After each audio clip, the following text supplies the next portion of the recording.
Otra novela, otra novela.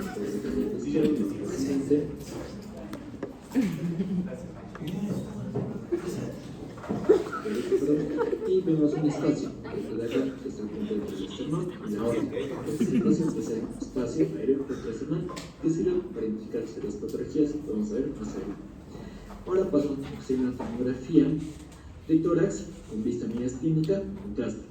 Esta primera, que es a nivel del apórteo, que es este asterisco de acá, donde podemos identificar lo que sería la aorta descendente, la aorta descendente, la vena cava superior, lo que sería la tráquea y el esófago. Pasamos a la siguiente imagen, que va a ser a nivel o debajo de lo que sería la carina. Vemos lo que es la arteria pulmonar principal, la arteria pulmonar izquierda, la aorta ascendente, la aorta descendente, lo que sería también lo que sería un ilio principal y también lo que sería un bronquio principal y la flecha que apunta a lo que sean cambios linfáticos en un cambio normal. Ahora pasamos a tomografía a un nivel donde se puede apreciar el corazón, el ventrículo derecho, el ventrículo izquierdo, también la aorta descendente y lo que sería la cápsula diafragmática.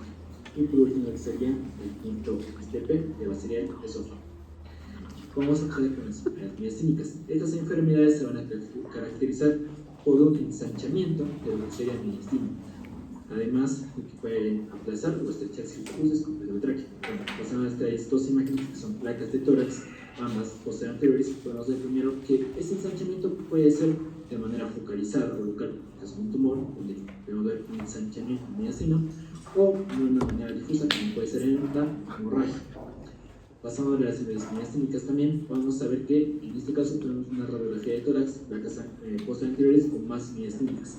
Estas masas miasténicas lo que ocasionan es el desplazamiento de ciertas estructuras, como es la pleura, a la pleura es lo que sería el lado del pulmón, siendo más líquido y más convexo en este caso. O también la tráquea en este caso, que se encuentra desplazada, además de que su luz se encuentra deslizada.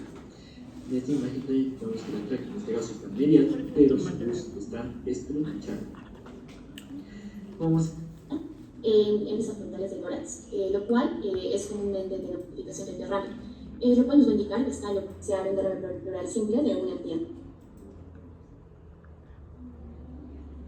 Vamos a ver un caso clínico sobre una masa en el mediastino anterior. Pueden presentarse con dificultad respiratoria o la disminución de los globos respiratorios, mientras que el diagnóstico diferencial radiológico es que los hallazgos en imágenes de un contra elevado, esto probablemente por un gran derrame subpulmonar. La siguiente imagen, que va a ser una proyección en el fluido lateral derecho, nos va a mostrar la estratificación del derrame, lo cual nos va a indicar que está loculado y no se mueve libremente. En la siguiente imagen observamos una tomografía computarizada con contraste coronal en membrana de blanco. Aquí observamos que la flecha número 1 nos va a indicar el gran derrame subpulmonar y adyacente a esto, la parte blanquita que se encuentra por encima del derrame va a ser el pulmón atelectásico. El diferencial clínico es que la neumonía, la atelectasia y el cáncer de pulmón van a presentarse con dificultad respiratoria o la disminución de los globos respiratorios, mientras que el diagnóstico diferencial radiológico es que los hallazgos en imágenes de un derrame pleural simple van a ser bastante típicos y patognomónicos, mientras que la tomografía computarizada puede ser útil para poder diferenciar un derrame pleural simple de una entidad. Vamos a ver un caso clínico sobre una masa en el mediastino anterior. Primero vamos a tener que nuestra paciente es una mujer de 50 años que va a presentar síntomas como fatiga, debilidad y visión doble. La sospecha clínica es miastenia gravis, pero se tiene que descartar un timoma. Y la modalidad de imagen se va a utilizar una tomografía computarizada con contraste.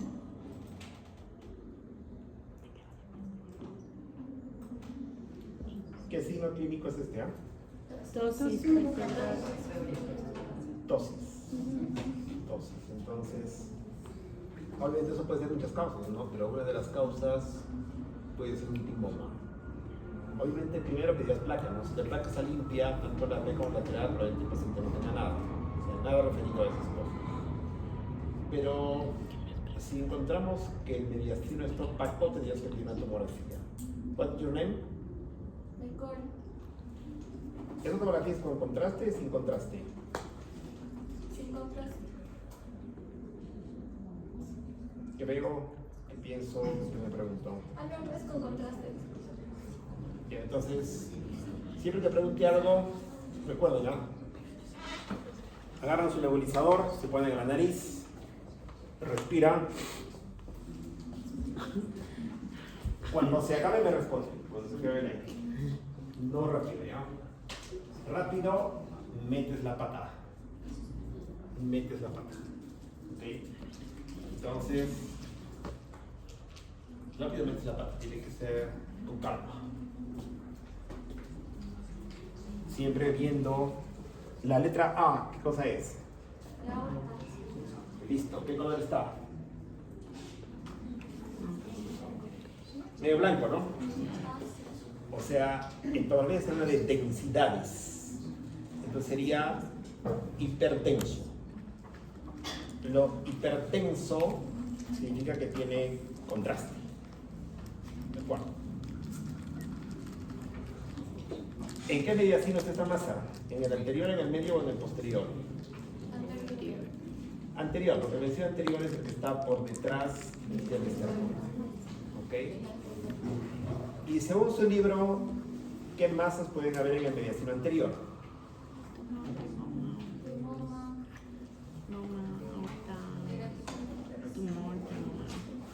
Concreto. 1, 2, 3, 4, 5. Listo, se acabó. Sí. Cierren por favor la puerta de atrás.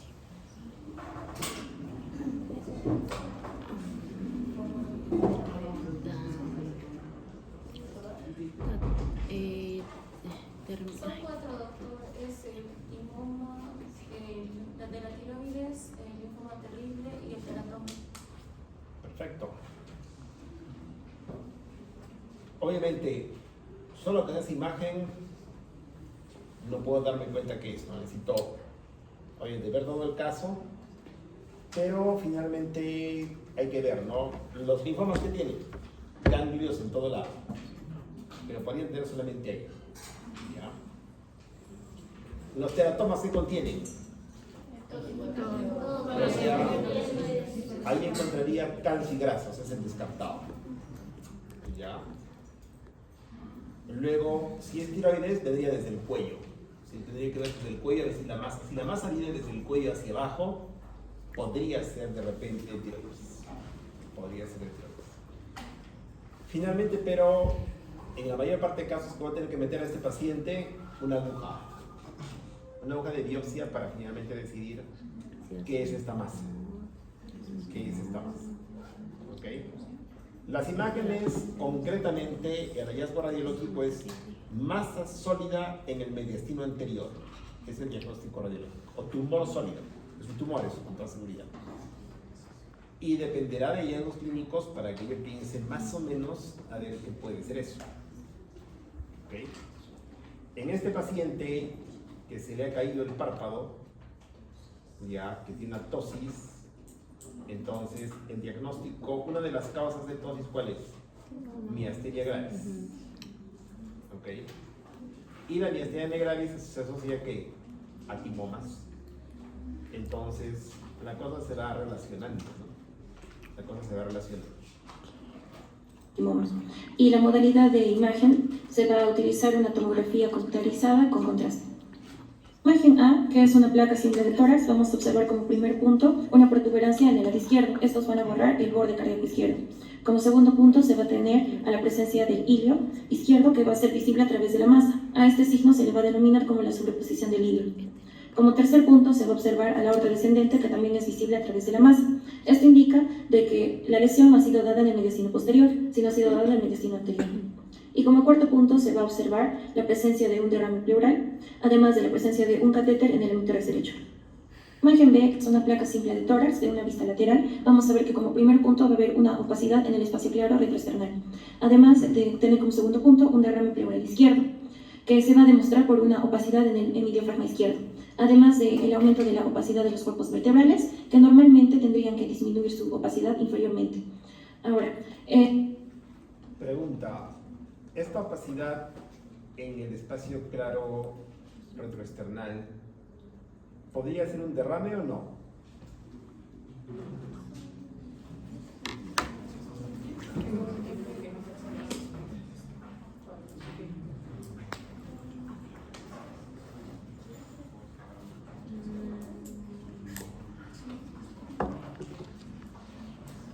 Igual, que veo que pienso que me pregunto la pregunta teórica que ha lanzado, pero para responder igual hay que analizarla. Es una pregunta para todo el grupo.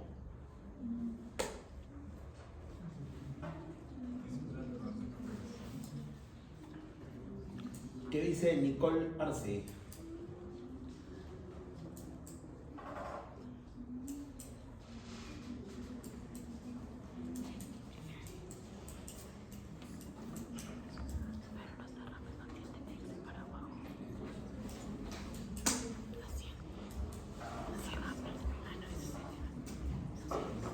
Listo, respuesta.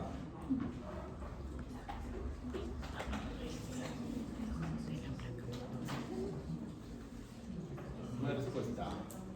Yermi Calderón Castillo. Podría ser doctor en caso de que el paciente esté en el cúbito dorsal. No, en el cúbito ventral. Se movería el líquido. No. Pero concretamente en esa imagen estoy preguntando. Concretamente en esa imagen. Tengo la foto y me preguntan eso. Doctor, ¿puede ser un derrame o no?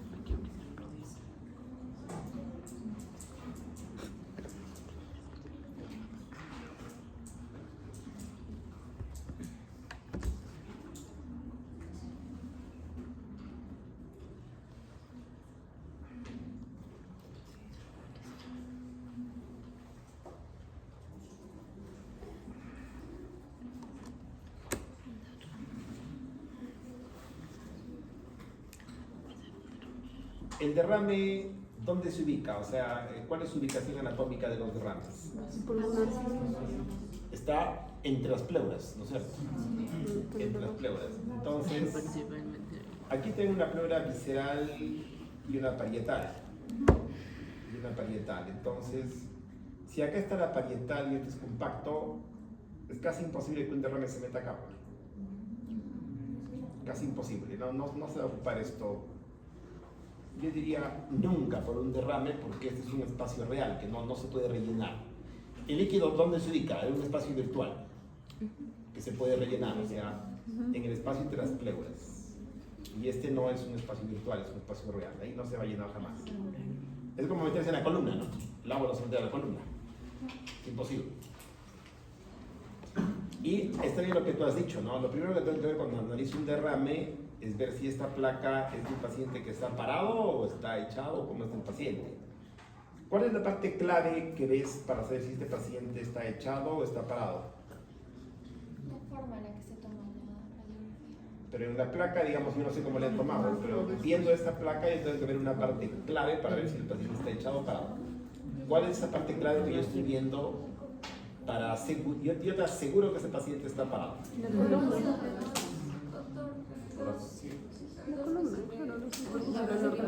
La burbuja gástrica. La única manera que yo sabría es que si esta botella está en esta posición, ¿qué es? Esta línea que yo le llamo el signo de la botella, que equivale justamente a eso. Si el día te presenta así, porque si estuviese echado, esta burbuja cambiaría de forma. ¿No es cierto? No tengo otra forma concreta de estar seguro. Si no tengo burbuja, no estaría seguro. Y hay pacientes que tienen el estómago recontra lleno y que no sería la burbuja. Entonces la burbuja no. Generalmente es la burbuja, pero no siempre. A veces sí, a veces no. Y como tercer punto, ¿El paciente está echado? Parado. Parado. Porque la burbuja está así, ¿no? Está parado.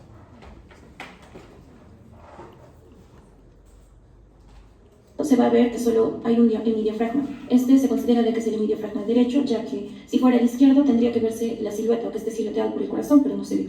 Y como cuarto punto se va a observar que las flechas van a estar señalando a la pared posterior de la tráquea. Fíjense que es una tomografía computarizada axial con contraste. Vamos a observar como primer punto la presencia de la masa mediastínica, que va a ser de carácter heterogéneo. Ahora, como segundo punto vamos a encontrar que también se va a ver el derrame pleural izquierdo, además de señalar de que la letra A va a estar indicando que es la aorta ascendente. Ahora, a todo esto vamos a añadir de que se le realizó un examen de AFP sérico, en donde indicó de que estaba muy elevado. Esto indica que es compatible con un tumor del saco vitelino. Sin embargo, no se le ha encontrado al paciente por ecografía ningún tumor en los testículos, por lo que se indica de que es un tumor primario de células terminales del mediastino. Ahora vamos a ver cómo es un timoma invasivo. En la imagen A, que es una radiografía de tórax en una vista frontal, se va a observar como primer punto una opacidad pleural, lobulada y voluminosa. Esto se van a encontrar entre regiones de la pleura. Va a ser a nivel lateral, mediastínica y apical. Como segundo punto, se va a observar de que va a haber una desviación hacia la derecha de la tráquea. Esto va a indicar que hay la presencia de un tumor o una masa que lo está empujando. Como tercer punto, vamos a observar de que el botón aórtico va a estar obliterado, lo que indica de que la masa puede estar en una posición anterior, es decir, en el mediastino anterior. Y como último punto, vamos a encontrar de que la aorta descendente no va a ser visible, por lo cual se puede indicar de que también va a haber una afectación en el mediastino posterior. Imagen B y C, que es una tomografía computarizada axial con contraste, vamos a observar la misma masa, que esta se va a encontrar a un nivel del arco aórtico. Esta masa mediastínica se va a encontrar sobre el botón aórtico. Esto va a explicar por qué se va a dar su opacidad, además de que también va a explicar el desplazamiento de la tráquea hacia el lado derecho.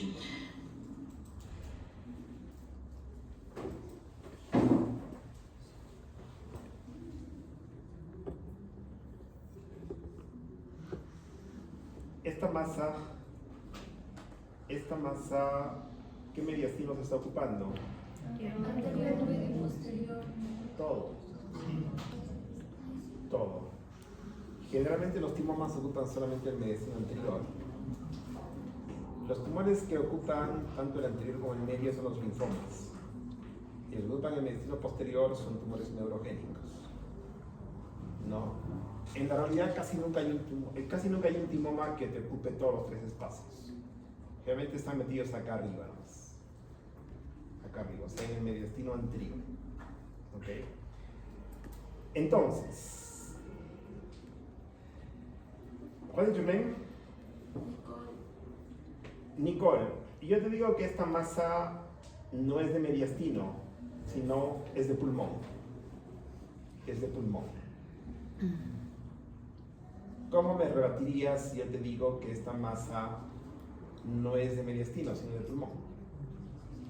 Tendría que verse que el pulmón izquierdo esté acostado por la masa, pero no se ve. Ajá. O como una retracción, pero no se ve. La clave está acá. Este ángulo de implantación, este ángulo entre la masa, toda esta pelota y el propio mediastino, es un ángulo obtuso. ¿Ya? Es un ángulo obtuso. Eso me indica que esta pelota sí o sí es de mediastino. Si este ángulo fuera agudo, yo pensaría al revés, que la masa es más bien de pulmón. ¿Ya? Y es un concepto fácil de entender, ¿no? Si yo soy el mediastino y empiezo a crecer, ¿qué pasa con mi saco? Va a ser esto, ¿no? Sí. Va a ser esto. Este ángulo que es obtuso y este ángulo es obtuso. Al revés, si tengo algo que está fuera de mí, que sería el pulmón, si se apoya en mí, si esto se apoya en mí, el ángulo va a ser agudo. ¿Ya? Entonces, es la clave que vemos los radiólogos. ¿Cómo es el ángulo de implantación entre la masa y el pulmón y el mediastino? Es lo que vemos nosotros. Para plantear si eso puede ser del mediastino o del pulmón. Obviamente, cuando hago la tomografía ya es fácil, pero igual, el ángulo sigue siendo obtuso acá. ¿Ok?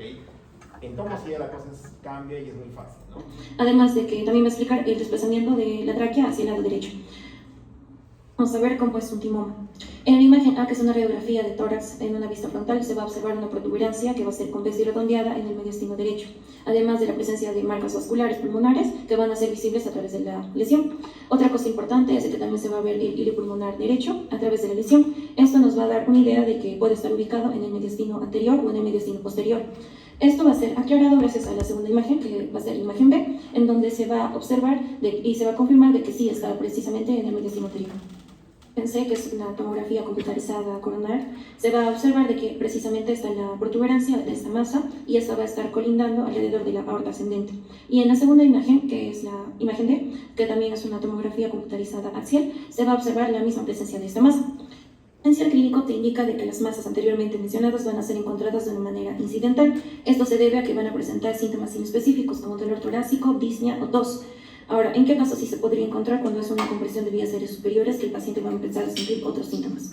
Ahora, en la sospecha clínica nosotros debemos de evaluar las 4 T's, que van a ser tiroides, timotimoma, teratoma o linfoma terrible. En la tiroides vamos a observar en la imagen cuando hay un crecimiento, es decir, cuando va a haber un bocio subesternal. Ahora, en el caso del timotimoma, cuando hay un crecimiento acelerado de las células tímicas que pueden generar hasta quistes. Ahora, en el teratoma, cuando es un crecimiento de las 3 capas, especialmente de las células germinales embrionarias. Y por último, en el linfoma terrible, que se da en otros casos, cuando hay una afectación a una enfermedad secundaria a los ganglios linfáticos, como por ejemplo en la tuberculosis, en la sarcoidosis y en la metástasis. Muy bien, perfecto. Ahora voy a presentar yo para dar un puntillazo a las cosas y tenemos todos la isla en medio. Pregúntame. ¿No sería algo claro el hecho de que se vea, o sea, la masa se vea como translúcida, pueda verse atrás que es en el test anterior? Vamos a ver a lo largo de mi clase esta parte. ¿Ya? Y voy a responder eso a medida que avanzo con mi clase.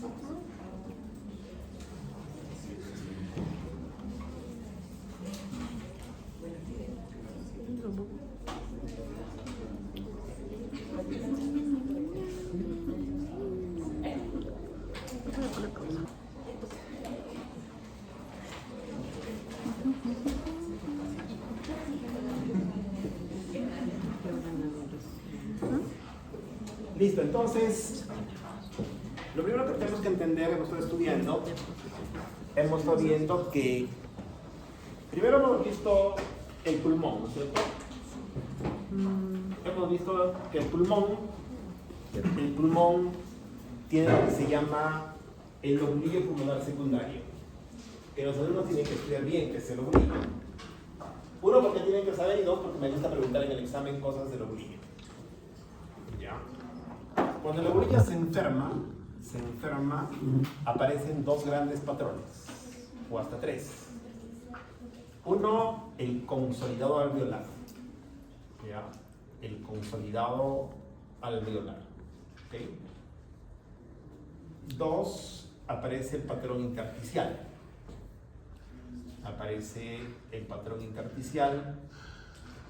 Y este patrón intersticial puede ser reticular, puede ser nodular, puede ser retículo nodular. Aparte, a este lobulillo pulmonar secundario, también llegan ¿quién? Bronquios. Y por eso se producen ¿qué cosa? Las bronquiectasias en estado enfermo. ¿Ok? Y con esto prácticamente, y ahora hay más, eso es todo de radiología, así de fácil. Pero en el tórax no solo tenemos pulmones. Los pulmones están recubiertos ¿por quién? Por la pleura visceral que está estrictamente pegada al pulmón. Y la pleura parietal que está pegada a la pared torácica, ¿no es cierto? Y aparte, entre los pulmones, ¿quién vive? Entre los dos, el mediastino. ¿Okay? Por consiguiente, cuando vemos el tórax, no solo puede enfermarse los pulmones, también puede enfermarse el mediastino y también puede enfermarse el espacio pleural, y no el espacio pleural, sino también el espacio extrapleural, que son el tejido blando, huesos, músculos, la piel y todo. Todos pueden enfermarse o todos pueden estar sanos. ¿Ok? Entonces, cuando veo mi placa y tengo mi mnemotecnia, ¿acaso tiene mucha patología pulmonar? Hoy día, ¿a quién lo vamos a ver? A mucha, ¿no? Y eso es el pleural también. Vamos a ver ya mucha y también el abdomen, ¿no? Porque hay que ver derrames, o sea, hay que ver los recesos costofrénicos. O sea, vamos a ver 2 cosas hoy día. La clase pasada hemos estado viendo patología pulmonar, ahora vamos a ver un poco del mediastino. El mediastino normal debe medir máximo un tercio de todo este ancho del tórax. Si es más, es gordo y está enfermo, pero bajo bajo la premisa de que el paciente ha inspirado bien, se ha tomado bastante aire, o sea, hay 9 arcos costales posteriores. Si el paciente no ha respirado bien, puede haber una falsa imagen de ensanchamiento mediastinal. Segundo, ¿los compartimentos mediastinales son reales o solamente son de libro? Solo son de libro, ¿no? No es como el espacio pleural, que es un espacio que cuando se llena de agua se vuelve verdadero. En cambio, los espacios del mediastino solo están delimitados por el libro. Cuando leo el libro de Felson, dice una manera, y cuando leo el libro de Herring, dice otra manera. Y si se me ocurre agarrar otro libro, dirá otra manera también. ¿Ya? Otra manera también. Pero en general, el espacio claro retroesternal es el mediastino anterior. ¿Ya? El corazón y los grandes vasos están en el medio y la columna es la parte 3, o sea, el mediastino posterior. Así se ve en la placa lateral. ¿Ya? Pero eso no es real. Eso no es real y las enfermedades hacen lo que les da la gana. Cuando yo pregunto, bueno, enfermedades de medicina anterior y ahí aparece el terrible linfoma, ¿no es cierto? En realidad ese linfoma puede estar metido generalmente en el medio y en el anterior, pero eso es solamente para tomar examen. En la vida real, las enfermedades hacen lo que les da la gana. ¿Ya? Y ponemos a los mediastinos básicamente solo para estudiarlas. Ya que es algo que les decía. Cuando ven una masa en una placa, tienes que decir, ¿no? La patología es de mediastino o es de pulmón, porque la historia cambia, ¿no? Las enfermedades del mediastino son unas y las enfermedades del pulmón son otras, completamente diferentes. El radiólogo tiene que llegar a afirmar si la masa es de mediastino o es de pulmón. Si bien es cierto, yo no puedo asegurar, digamos, si es un timoma, un teratoma o qué es, por lo menos tengo que decir con seguridad que la patología es de mediastino o es de pulmón. En general vamos a ver una masa pegada al mediastino, ¿no? O sea, vamos a ver una masa que hace silueta con el mediastino. Cuando este ángulo de implantación es agudo, decimos claramente que esta masa es pulmonar. Este ángulo es agudo. En cambio, cuando el ángulo es obtuso, como en este caso, decimos que la masa es de mediastino. Listo.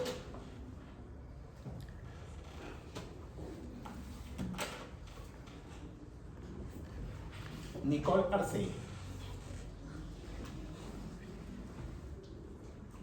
¿Qué es lo característico de este mediastino en este paciente? ¿Qué te llama la atención en este mediastino? Que está ensanchado. Perfecto. Tengo mediastino gordo. ¿Ya? La clave para saber si está enfermo solamente es, ¿está ancho o está normal? En radiología convencional. Está ancho. Listo. ¿Está ancho focalmente o difusamente? Tú misma. ¿El ensanchamiento es focal o es difuso? Focal. Focal, porque acá hay una masa que hace silueta con el corazón, ¿no es cierto? Y este ángulo es obtuso, ¿no es cierto? Este ángulo es obtuso. Igual que este ángulo. Entonces, estoy seguro de que es mediastinal. Viendo esta placa, ¿puedes saber en qué mediastino está la lesión o no?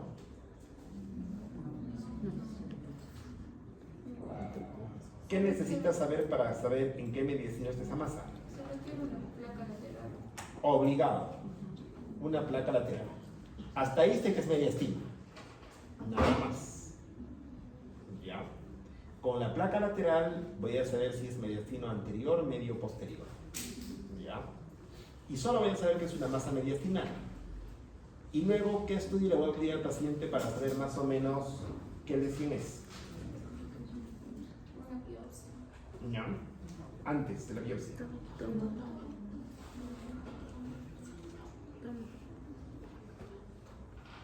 Siempre de siempre, ¿sabes? Es como una receta de cocina. Una tomografía. Una tomografía sin y con contraste endovenoso. Siempre contrastada porque yo tengo que ver los vasos. Si no veo los vasos, no voy a saber si la masa es operable, no es operable y más o menos qué es. Sí o sí, sin y con contraste endovenoso. ¿Ok? Jeremy Calderón Castillo. En la segunda placa, ¿cómo está el mediastino? Ensanchado también, pero difusamente. Todo está gordo. Cuando todo está gordo, generalmente no se piensa en masas. Se piensa en patologías que pueden infiltrarlo difusamente. Por ejemplo, infecciones, o sea, mediastinitis, infecciones. Igual va a ser la tomografía, primero placa lateral y luego tomografía. ¿Ya? Y luego tomografía. Puede ser también una metástasis, sí, hay metástasis difusas, ¿ya? No sé, necesito tomografía obligada. Una parte muy importante que uno tiene que ver cuando hay patología de mediastino es cómo está la tráquea, ¿no? La tráquea. Joel Concha Rodríguez. Sancha. ¿En qué mediastino está la tráquea? ¿En qué mediastino? Medio. Perfecto. Para otros libros tengo el anterior, ¿no? Pero bueno, esto no me interesa. Probablemente nunca pregunten qué mediastino está cada cosa porque cada libro es diferente. Tendría que preguntar según el libro de Herring en qué mediastino está. La tráquea está desplazada. Si está desplazada, ¿qué significa? Que algo está creciendo en el mismo sitio donde vive la tráquea. ¿No es cierto? Si la tráquea es de mediastino medio, significaría que algo está creciendo en el mediastino medio. Y si la tráquea es mediastino anterior, significa que algo está creciendo en el mediastino anterior. Y en este caso, lo está desplazando, está moviendo la tráquea. En este caso no está desplazada. La tráquea está ahorcada. La tráquea está estenosada. Igual, algo está creciendo en el mismo territorio de la tráquea que la aorca. La aorca y está produciendo acá una estenosis traqueal. ¿Okay?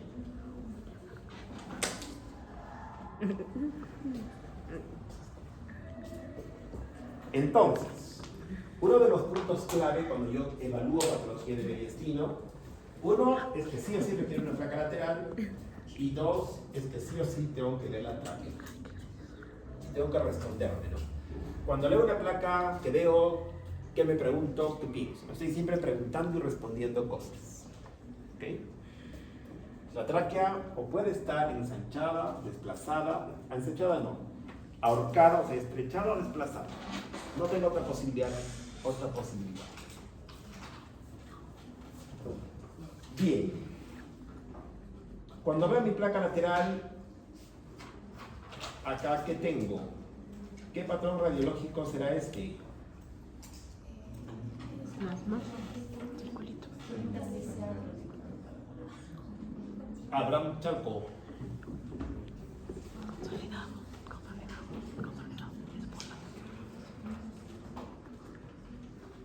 ¿Qué será esto?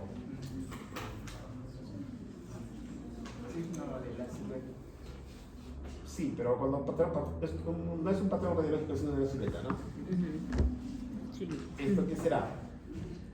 Patrón radiológico. Es una masa. Masa. Y solo con la placa lateral, no sé si esa masa será mediastino o será pulmón, tranca, ¿no? Por eso siempre pidan placa PAI lateral. Obviamente, con solo viendo esa placa, yo no puedo aseverar que es mediastino, ni tampoco negarlo.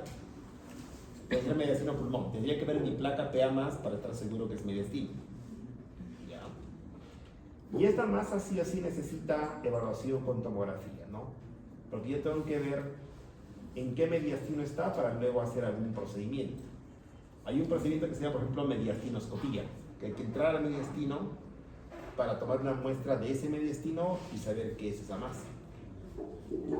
Ahora, cuando pienso que la cosa es benigna, ¿qué voy a hacer? Nada. ¿De acuerdo? En muchos casos, los médicos, ¿qué tienen que hacer? Nada. ¿Ok? Doctor, ¿y qué hago? Alejarte de los médicos. Son un peligro. No debes hacer nada. ¿Ok? Doctor, ¿pero qué? ¿Qué voy a hacer? Juega la tinca. ¿Qué hace con la tinca? No hay que hacer nada. Los médicos, que siempre tenemos que balancear costo-beneficio. Todo en la vida es una balanza. Todo es una balanza. ¿Ya? Todo es una balanza. Entonces no hay que desequilibrar al paciente. Si estamos aquí es porque estamos equilibrados. ¿Ok? Estamos en equilibrio. Si mi tratamiento va a ayudar a equilibrar al paciente, entonces estás llevando a la curación. ¿Por qué se dan las enfermedades? Porque tenemos un desequilibrio. Y recuerda que los humanos tenemos varios pedestales, ¿no es cierto? Uno es el físico, otro es el mental, otro es el emocional, el otro es el social. Pero tenemos 4 pedestales básicos en los que nos sostenemos para estar sanos. Sanos. Del desequilibrio de eso viene la enfermedad. Entonces va a haber médicos que se van a dedicar a estabilizar tu parte física. Por ejemplo, un cirujano que te va a sacar el apéndice o te va a hacer una colostomía. Estabas con el intestino grueso atorado por un vólvulo y el cirujano te va a restablecer ¿qué cosa? El tránsito intestinal, pero te va a dejar con un colostoma. ¿Estarás contento en mi clase hoy día con un colostoma? No creo. Por ejemplo, cuando yo estaba en neoplásicas, los colostomizados que tenían un club de colostomizados, ¿no? Y el curso anterior que han llevado, que es psicología o psiquiatría, va a manejar esa parte emocional que falta. Es como una mujer, ¿no? Los cirujanos le sacan la mama, le han solucionado el cáncer, pero le han amputado una parte de su cuerpo y te dejan con un desequilibrio ahí que de repente te molesta más que la enfermedad. Hay que entrar también a la otra parte emocional. Pero la medicina se ha segmentado en pedazos. Tenemos 60 especialidades médicas y cada uno ve un pedacito nomás, ¿no es cierto? Felizmente hay una que se llama medicina familiar y otra que se llama medicina integrativa, que no hay en el país, pero hay en otros sitios, donde son un grupo de médicos que tratan de ver al humano como un todo, como debe ser, como un todo, ¿no? Porque si tienes una piedra en el zapato, ¿estarás bien? No, ¿no es cierto? Está sano mi cuerpo, soy un atleta, pero me meto una piedra en el zapato. ¿Qué voy a hacer ahorita? No estaría andando así, ¿no? Una cosita de este tamaño puede fregar mi vida. Una piedrita así. Frega toda mi vida. ¿Ok? Entonces, si tu tratamiento va a estabilizar al paciente, lo haces. Si lo vas a desestabilizar, no lo haces. Mejor no hacer nada. ¿Ok? Y ese cálculo, ¿qué te lo da? La medicina basada en evidencias y la experiencia. ¿Ok? No sé si el doctor Charles Juananito había estado enseñando medicina basada en evidencias en la facultad. Era un error que trabaja con el seguro, que ahora ya no está en hospitales. Estaba en México y estaba dando clases desde ahí de medicina basada en evidencias, que ese curso es muy bueno, ¿no? Porque para tomar decisiones en qué hay que basarse, en la evidencia. Uno en la evidencia y un poquito menos en la experiencia. ¿No es cierto? Pero en medicina nunca hay reglas absolutas.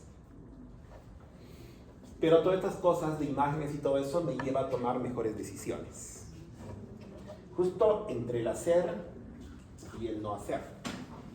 Algo invasivo. ¿Ok? Por ejemplo, a mi secretaria, bueno, mi ex secretaria, porque ahora yo no sé qué, un nódulo en la tiroides.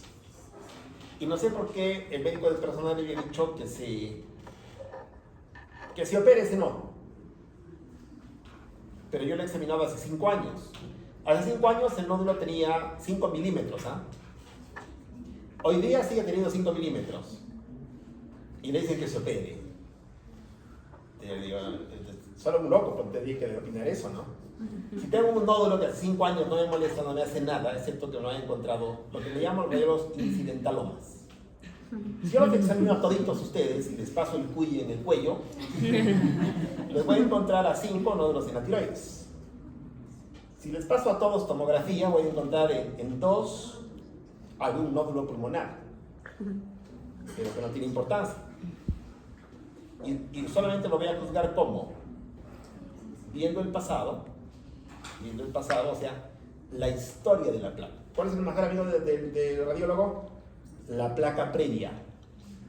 Y si no hay placa previa, la creo. ¿Cuándo? Hoy día es mi placa actual y lo voy a controlar en 3 meses. O sea, ya tengo una que controlar. ¿No es cierto? Eso es muy importante. Siempre la historia, no solo clínica, sino la historia del mundo, es muy importante en la toma de decisiones. ¿No es cierto? Hay un autor que se llama Harari, que tiene su obra Sapiens, que describe la historia de la humanidad, ¿no es cierto? Otro que se llama Homo Deus, que describe la historia actual, y otro que se llama Nexus, que describe más o menos cómo él avisora un poco el futuro. ¿Okay? Se dan cuenta lo importante que es lo de antes, lo de ahora y lo que se viene hacia el futuro.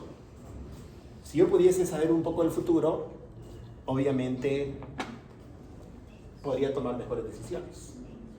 ¿No es cierto? Por ejemplo, según Harari, la inteligencia artificial que ahora está más o menos controlada en este momento por nosotros, o un poco de sabiduría, en un tiempo más pudiese ser un poco peligrosa, un poquito peligrosa, porque podría un poco escaparse de las manos por la capacidad que está teniendo esa inteligencia artificial de aprender cosas. ¿Ya? Que nunca en la historia ha habido algo que pueda por sí sola tomar decisiones, ¿no es cierto? Yo tengo un cuchillo, pero yo lo tengo. Yo tomo decisión de si corto mi naranja o, no sé, lo corto a alguien. Está en mis manos. El cuchillo está en mis manos. Y el otro, él plantea en su hipótesis que pudiese salirse de las manos. ¿Ok? Es interesante. En conclusión, y resumiendo, para no meter mucho flow, los radiólogos necesitamos nuestra placa previa, nuestra placa actual, y luego controlar hacia el futuro, a ver qué pasa. Esa va a ser mi respuesta. Y doctor, ¿y qué hago? ¿Tienes placa previa? Sí, listo, asunto solucionado. ¿Lo comparo? ¿Está igual? Nada. ¿Qué voy a hacer? Nada respecto a este tema. Sigue viviendo tu vida normal, como siempre vives. Pregúntame. A personas así o personas con tumores se les hace un plazo, ¿no? De ir a hacerse Claro, para cada diagnóstico tenemos un plan, digamos, de control. En los nódulos pulmonares, según los tamaños, se controla cada 3 o 6 meses, o cada año. La mama, por ejemplo, la mamografía se hace cada cuánto tiempo, cada 2 años. O sea, para cada cosa hay una regla. No es todo igual. ¿Ya? Cada cosa tiene su indicación. ¿De acuerdo? Por eso la medicina es amplia y está segmentada por eso en muchas especialidades, ¿no? ¿Y en qué nos basamos? En guías clínicas, ¿no? En guías clínicas. No en lo que se me ocurre y lo que supongo.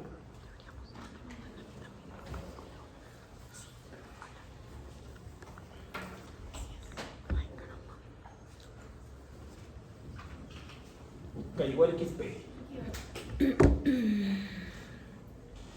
¿Cómo está este mediastino?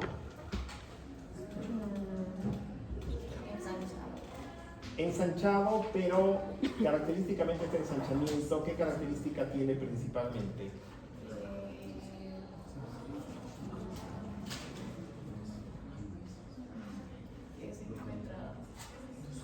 ¿Cómo describirías estas curvas? Allá,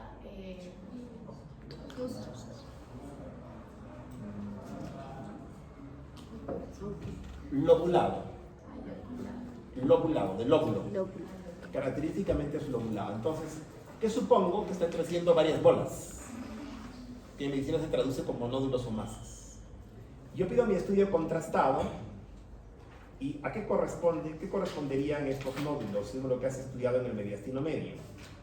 ¿Qué crece en el mediastino medio, principalmente en las enfermedades?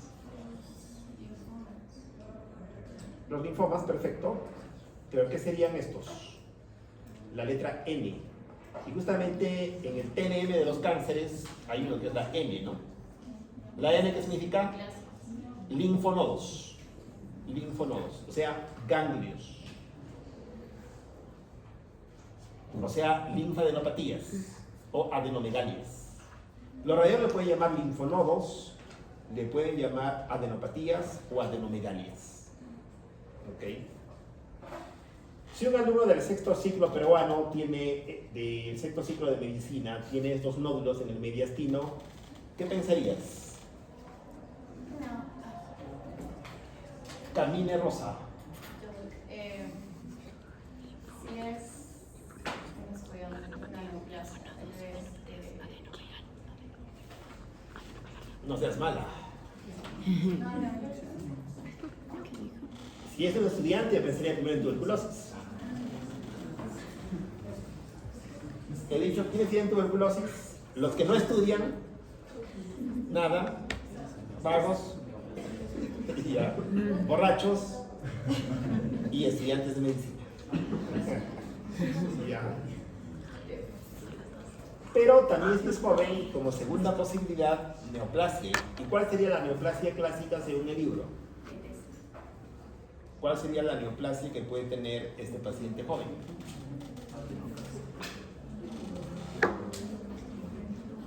Linfoma, el terrible linfoma. Si bien es cierto, el linfoma va en el mediastino anterior, también va al medio. Y principalmente el linfoma no Hodgkin. No Hodgkin. Ya, el no Hodgkin.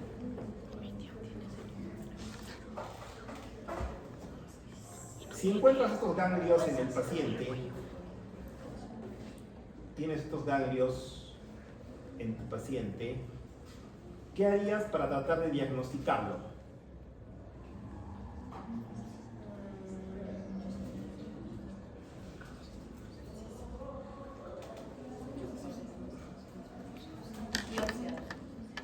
Claro, pero tienes que buscar ganglios en zonas accesibles, ¿no? ¿Cómo entra el mediastino? Tranquilo, ¿no? Tengo que ver el cuello, tengo que ver las axilas. Si encuentro un ganglio en el cuello, lo pudiese hacer una biopsia del cuello o de la axila, ¿no? Pero si no hay nada, obviamente hay que hacer análisis, hay que hacer cosas, y si no hay nada positivo, tendré que entrar como sea ahí. Pero por lo general encontramos ganglios en otras zonas más accesibles, zonas más accesibles, y hacemos la biopsia. Podría hacerse una leucemia así. Pacientes con leucemia también debutan con ganglios. O sea, se altera el hemograma, pero también tiene ganglios. O sea, hay varias cosas para agarrarse en el diagnóstico. Ya, hay varias cosas para coger el diagnóstico del paciente. Pero eso no es un tumor, son linfonodos, porque hay un montón de bolas. Si estuviesen en Estados Unidos, un hombre de edad media con fiebre, pensaría en sarcoidosis, pero en Perú no hay sarcoidosis. En Estados Unidos, sarcoidosis es frecuente, más que tuberculosis, más que linfomas. Ya, depende de dónde estoy también. El radiólogo solo te decía linfonodos, él ya acaba su trabajo. De tu parte vas a investigar por qué son los linfonodos.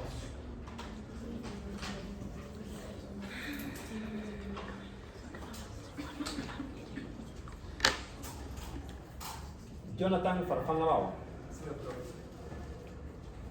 Patrón radiológico. Masa. Masa, pero sí hay problemas, ¿no? Como está pegado al mediastino y el ángulo es obtuso, sabes que está en el mediastino. Viendo esta placa, ¿en qué mediastino está? Medio, no creo. Es la que está con manchas negras. ¿A qué son? Sí. Es posterior entonces. Es posterior.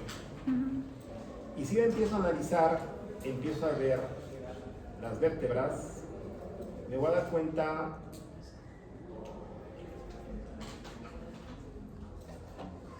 que aquí veo vértebra, vértebra y acá como que no hay vértebra, ¿no? Y en la tomografía de la babárica ya hay un tumor que me está destruyendo toda una vértebra, destruye parte de una costilla, pero protruye hacia el pulmón, por eso que se ve así en la placa posterior anterior. O sea, no piensen que toda bola es un quiste atípico, ¿no? ¿Cierto? Hay unos camarejos en el hospital, ¿no? Una bola, quiste atípico. Claro, esa es la posibilidad que podría ser más alta si me lesiones de pulmón. Está apoyada al medio y ya la cosa está. O sea, la cosa no es tan fácil. ¿Ya? La cosa no es, hay que ser cauteloso. La ignorancia es atrevida.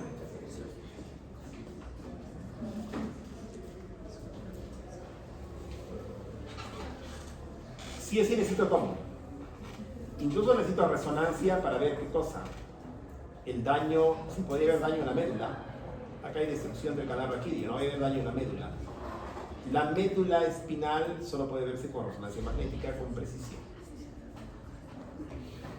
El mediastino no solo puede llenarse de masas, sino también puede llenarse de aire, como en este caso. ¿Qué tengo acá? Que el corazón está rodeado de aire, ¿no es cierto? Tengo que el aire está rodeando los grandes vasos. Esto se llama neumomediastino. En la placa convencional, acá hay lo que se llama el signo del diafragma continuo. O sea, yo puedo ver todo el diafragma. ¿Por qué puedo ver todo el diafragma en estado patológico?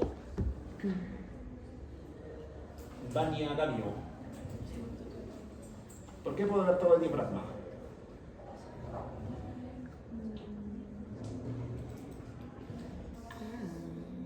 Acá puedo ver todo, ¿no?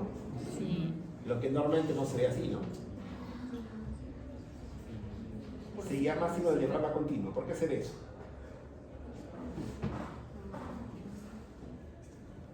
En base a lo estudiado en un capítulo del libro de Felson que hemos estudiado. El signo de la silueta, ¿no? Sí. Esto sería una silueta negativa, ¿no? Si el corazón estuviese normalmente fijado en el diafragma izquierdo, no se vería esta línea. ¿Por qué se ve? Porque está separado por una línea aérea. Por una línea aérea. ¿Okay? Pero ojo, que esta línea, ¿acá ven como una línea negra? Sí, ¿no es cierto? En placas normales también se ve. En placas normales también se ve. ¿Ok? Por eso que el contorno del corazón no es fiable. Acá cuando yo veo, ¿me parece una línea negra o no les parece una línea negra? Sí. Eso se llama el fenómeno de Mach. Fenómeno de Mach. Fenómeno de Mach. El fenómeno de Mach es como un espejismo en la pista. Cuando tú andas en un carro, al fondo ves qué cosa. Agua. Cuando te acercas, ¿existe o no existe? No existe. Entonces es un pitfall, una trampa. Está relacionada a la forma como nosotros miramos. Con los bastones y unas explicaciones un poco complicadas. Lo cierto es que ver aire bordeando el corazón no es un signo confiable de neumomediastino porque existe el fenómeno de Mach, que es una trampa. Lo que es un signo fiable al 100% es el signo del diafragma continuo. Si yo veo todo este diafragma continuo, estoy seguro que hay una capa de aire rodeando esto. ¿Ya? Pero como yo no quiero estar en supuestos, al paciente siempre le hago tomografía. ¿Ya? Y en tomografía sí veo el aire. El aire es un signo peligroso. Es un signo peligroso. Cuando tienes aire en el mediastino, generalmente tienes que estar haciendo tu testamento. Bueno, o sea, ustedes que van a dejar su celular y su computadora como herencia, será para su hermano. Y su ropa de repente. No tienen nada más en la vida, ¿no es cierto? Nada más.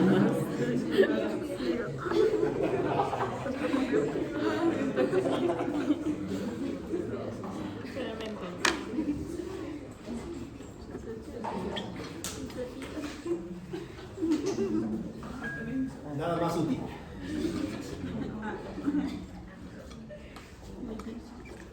El neomediastino, ¿qué significa? Por ejemplo, que se le ha perforado el esófago. Y la mediastinitis que ha entrado ahí, lo probable es que nadie lo resuelva. O sea, lo probable es que mueras. Paso lento, pero seguro. ¿Eso sería por un trauma? Claro, por un trauma, por una endoscopía. O por una tos fuerte. Cuando tienes, digamos, alguna patología esofágica preexistente. Otras infecciones que se meten al mediastino, aunque no lo crean, son de las muelas. Una infección de muela, una sacada de muela del juicio puede acabar en infección en el mediastino y en testamento. Pero el tratamiento rápido, cuando si se trata demasiado rápido, pudieses evitar eso. Pero generalmente el diagnóstico es lento, ¿no? Porque no sabes qué está pasando en el paciente. Nunca te vas a imaginar en esa posibilidad. Generalmente ahora por eso en los hospitales los diagnósticos somos más agresivos, ¿no? Los médicos antiguos estaban pensando mucho en que hay que hacer un gran clínico y cosas así, ¿no? Ahora nos llega nuestro paciente y le metemos tomografía de cerebro, cuello, todas las veces. Con eso tenemos diagnosticado las tos graves. Ya, con eso hemos hecho harto. Obviamente es caro, pero hay que hacerlo, ¿no? Si el paciente está febril, volando en fiebre, no sé de dónde, hay que tomar tomografía de cerebro, cuello, todas las veces. Si no hay nada, es tratable. Y si hay algo, lo trato a tiempo. Ya. Las imágenes ayudan demasiado en la toma de decisiones. ¿Alguna pregunta respecto a mediastino? Listo, que ya para siempre entonces. Ahora vamos a ver la parte pleural.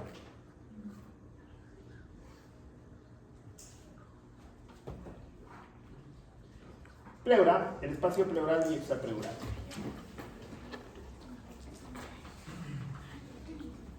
En estado normal, en una placa simple, los recesos prostofrémicos son profundos. Recesos prostofrémicos profundos. Ya, en la placa lateral también. Pero en estado patológico se produce lo que se llama la obturación del seno, se llama también signo del menisco.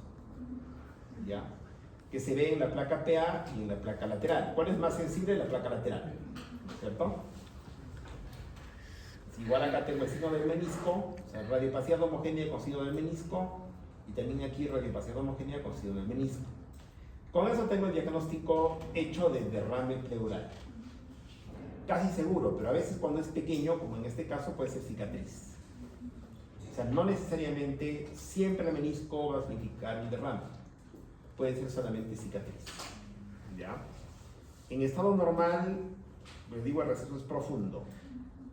Acá tengo el diafragma, este es el derecho, profundo.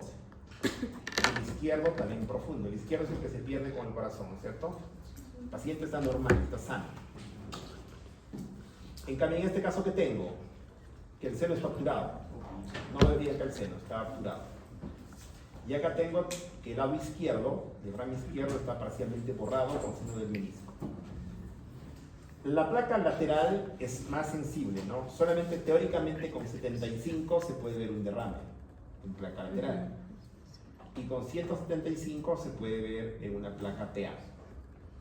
Aparte, cuando vean la cisura, casi siempre significa que hay un derrame, ¿ya? Hemos dicho que ver la cisura no es normal. Se ve en casos patológicos. Bien, no me basta con saber que hay derrame. Yo sé que acá hay un derrame porque tengo la curva, el signo del menisco, curva de Amazon. No me basta. Yo tengo que saber si este derrame es libre o es loculado. Porque si es libre, yo le pongo una aguja y el derrame va a chorrear por gravedad. Si es loculado, le meto una aguja que va a salir. Nada. Nada. Ahora, dentro de este derrame puede haber una masa, hemos dicho que sí. ¿Qué tengo que pedir al paciente sí o sí cuando veo un derrame en placas y es que voy a hacer un procedimiento? Ecografía. Ya, la ecografía es un método que me permite saber si el derrame es libre o si es loculado. ¿De acuerdo? Los derrames libres casi siempre son trasudados. Y los derrames loculados casi siempre son exudados. Siempre casi, casi siempre.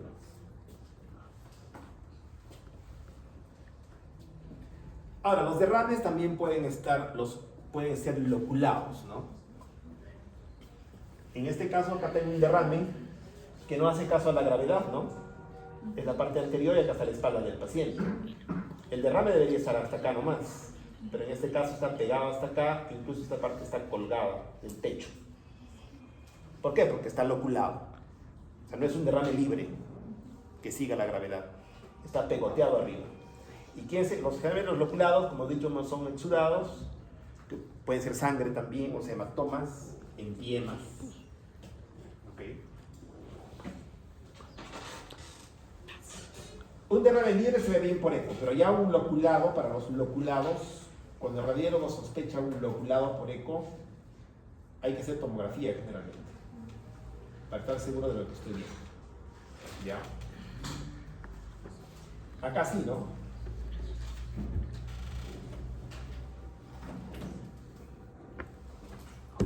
Nicole, si pongo un ROI en esa tomografía, acá pongo un ROI, ¿cuántas unidades Hansfield me arrojará esto?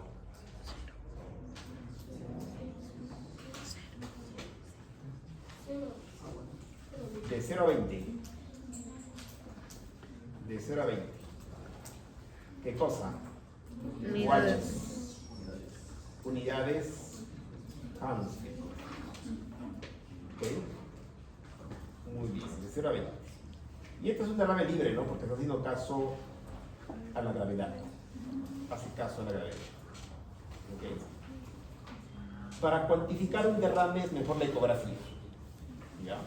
Para cuantificar qué volumen es.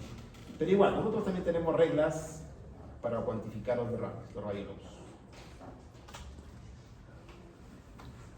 Entonces, si ves esta imagen de aquí, Jeremy, ¿cuál será tu diagnóstico de esta imagen?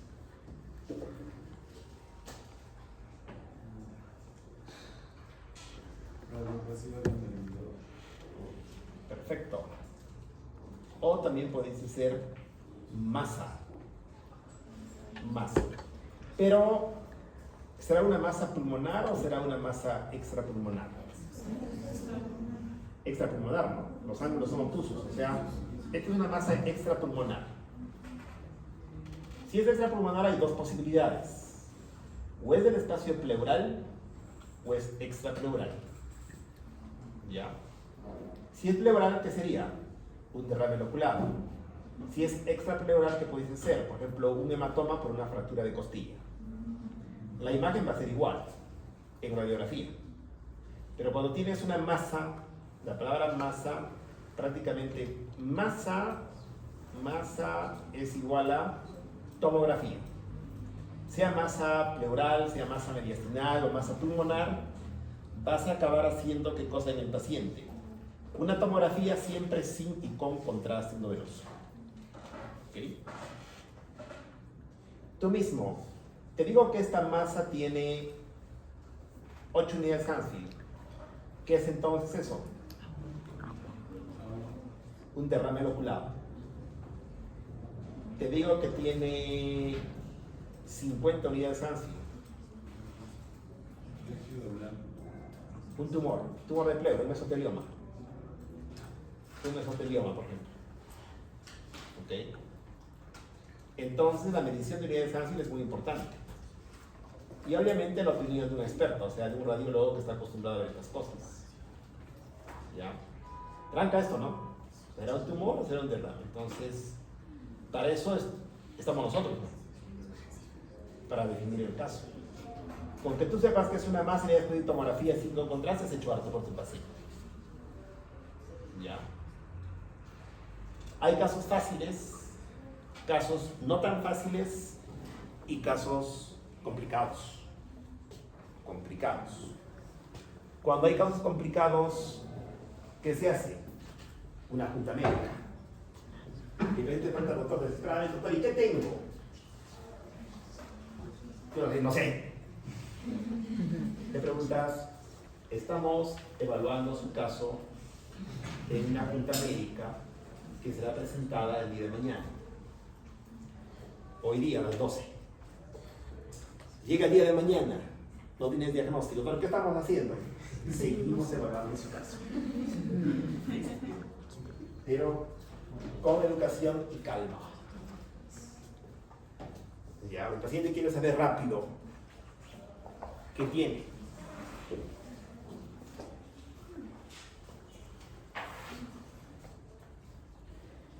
¿Qué ha permitido a los humanos proliferarse como conejos desde los sitios más calientes hasta los más fríos del mundo?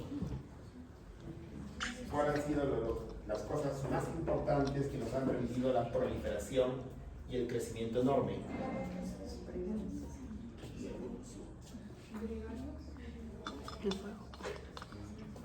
La colaboración, el espíritu de colaboración. Los humanos han crecido mucho. ¿Desde cuándo? Desde que se desarrolla la agricultura. Cuando éramos nómades, no éramos muchos. Llegábamos solamente a 700 millones de personas. Desde esa época ahora somos 9.000 millones. ¿No es cierto?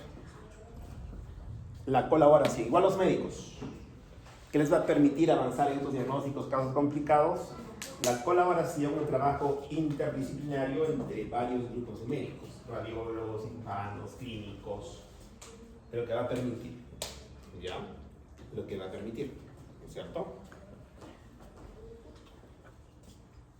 Los médicos que más éxito tienen y seguirán teniendo, ¿cuáles son? ¿Los más genios o los que más habilidades sociales tienen? Son los que más habilidades sociales, porque el médico no es uno que trabaja aislado, sino es uno que trabaja en equipo y tiene que ser empático. Ustedes tienen que desarrollar entonces habilidades sociales y empáticas, no solamente ciencia. Ahora, si no quieren hacer eso, ¿en qué se meterían? Para estar solitarios, de patólogos, subiendo láminas. O podrían ser legistas para que miren muertos.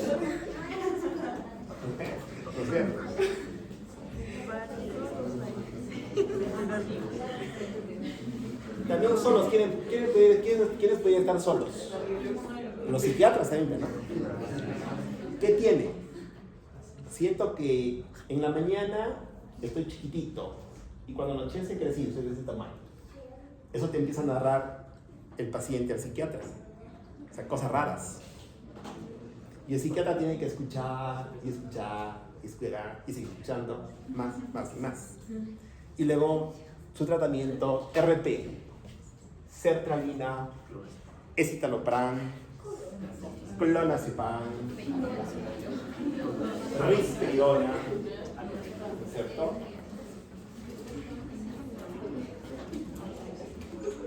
Pero en general, casi todos los médicos de todas las especialidades trabajan en equipos humanos. ¿Okay? Entonces tienen que desarrollar ciencia y arte. ¿Desde cuándo? No desde que se gradúe, desde el día. Todos los días. ¿Okay? O sea, por ejemplo, cuando me vean, doctor, buenos días, de lejos. Algunos son tímidos, ¿no? Entonces, lo ven a su profesor y se agachan así, se pasan de miedo.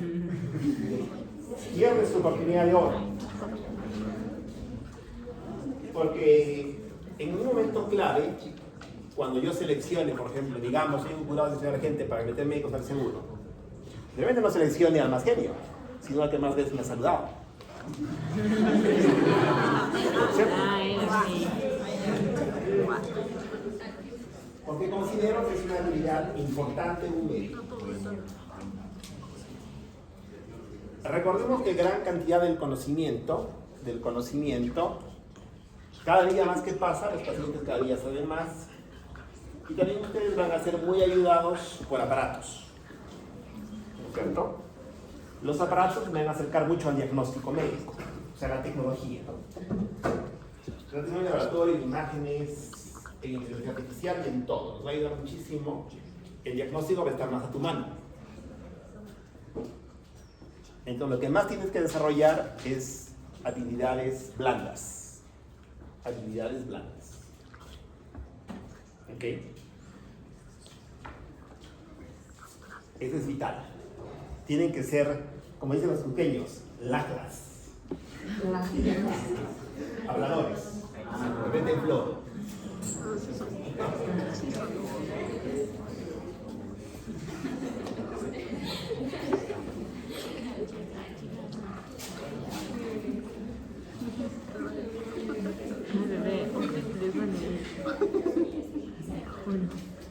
Habilidades sociales, entonces, tienen que desarrollar.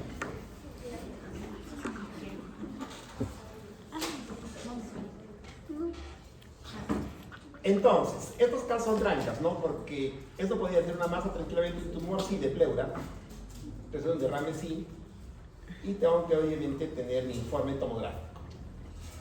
¿Ya? Siempre el radiólogo es una segunda opinión, ¿ya? Que te va a dar más soporte en tu diagnóstico. Tú solo puedes diagnosticar esto. Y bien, tienes tu propia opinión, porque tienes a tu paciente, sabes su clínica. El radiólogo es un consultor frío. Él mira y va a decir líquido, punto. Se acabó el cuento. Pero te da un golazo, ¿no? Te da un golazo en tu... Un buen radiólogo, obviamente.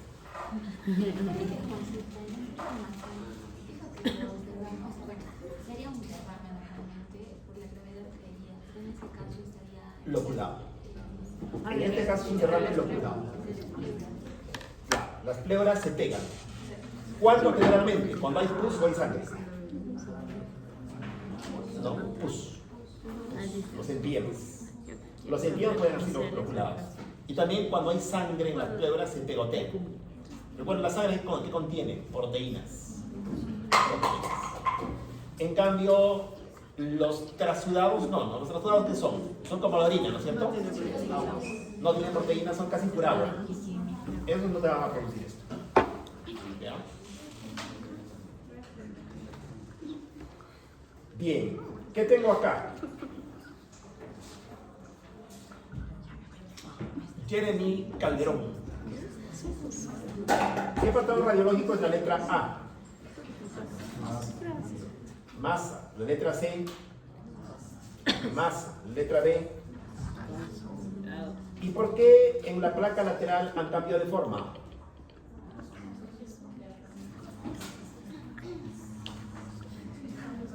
Si fueran masas, ¿cambiarían de forma? No cambiarían de forma. Por eso cuando dices masa siempre te requieres una placa lateral.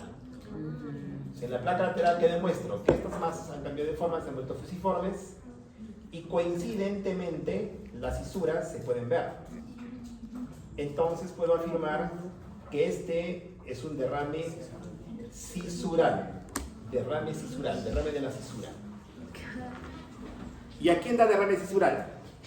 Al paciente que tiene insuficiencia cardíaca. El derrame cisural se llama también tumor fantasma o tumor evanescente o pseudotumor. Porque el paciente mejora de la ICC y desaparece la masa. Sin embargo, hay algunos camanejos, como siempre, que no han pisado la universidad donde ahora han estudiado, que nos derivaban estos pacientes a neoplásicas. Paciente traumado, han comprado su pasaje en avión, lo han derivado todas a neoplásicas. Paciente que está firmando su testamento. Llegan neoplásicas, nosotros siempre de ley tomamos una placa bilateral, vemos que eso ya es más chiquitito, le tocamos la mano del paciente, le hacemos que respire profundo que pida al señor de Huanca y vamos a ver su placa. Normal. Listo. Regresa a su tierra. Sea curado. Sea curado. Por imposición de manos. Milagro. Luego te buscan más pacientes. Claro. Estrategia. Entonces, la ignorancia te vive. Estamos diciendo claramente que no me basta una placa PA jamás. Puede ser engañoso y repitiendo hartas veces. Que siempre necesito los dos obligadamente. Y siempre hay una historia tras cada placa. Yo no trato placas, trato pacientes. ¿Ok? Si yo ya sé que esa imagen puede ver en los pacientes que tienen insuficiencia cardíaca, ¿ya? Y me quedo tranquilo y en paz. ¿Sí? Estoy practicando buena medicina.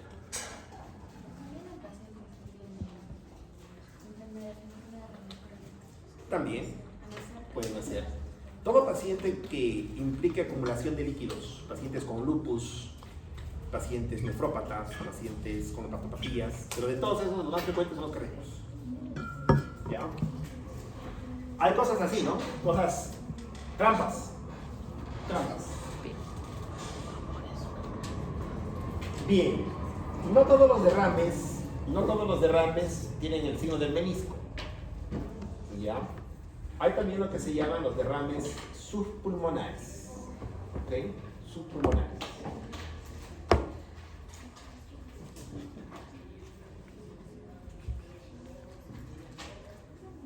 Joel Canchar.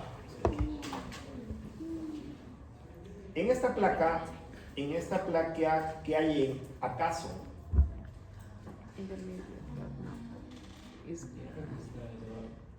¿ah? Listo, así de concreto. ¿Ya? Acá tengo un normal, ¿no? De forma derecho normalmente es un poquito más alto que el izquierdo, pero un poquito, o sea, un poquito. En cambio aquí sientes el derecho y trazo mi línea aquí, está recontra elevado, ¿no? Está recontra elevado. Entonces, aquí hay dos posibilidades. Una, que sea un derrame subpulmónico. Y dos, simplemente que el paciente sea así. ¿No es cierto? Todos tenemos que ser igualitos como máquinas, como una RAV4 de Toyota, todos igualitos. No, todos vamos a ser diferentes. Doctor, ¿y por dónde patrulla ya no podemos? Tranquilamente. Voy a dar algo en el hígado en ese paciente que ha hecho que se levante el diafragma, tranquilamente. Porque justo la forma se mantiene, ¿no? O sea, el ángulo, si bien está un poquito obturado, pero se mantiene el ángulo. Sí. Pero también existe la posibilidad de ser un derrame subpulmónico. La otra parte importante que estoy analizando es el otro lado. La distancia entre la burbuja gástrica y el diafragma es corta, ¿no? Unos 5 milímetros más o menos. En cambio, en este caso, la distancia entre ambos es grande. Es grande. Entonces, cuando haya esta imagen, sí o sí, te tienen que pasar el QI. Ecografía. Para estar seguro si es un derrame o no. Con esta placa me llegó hace más de 20 años, cuando yo era residente, un compañero de cirugía, Carlos Chapita. Me llegó con esta placa, vi su placa, y ya vamos a pasar el QI. Pam, pam, pam, tenía derrame. Derrame, un residente de medicina aparentemente sano.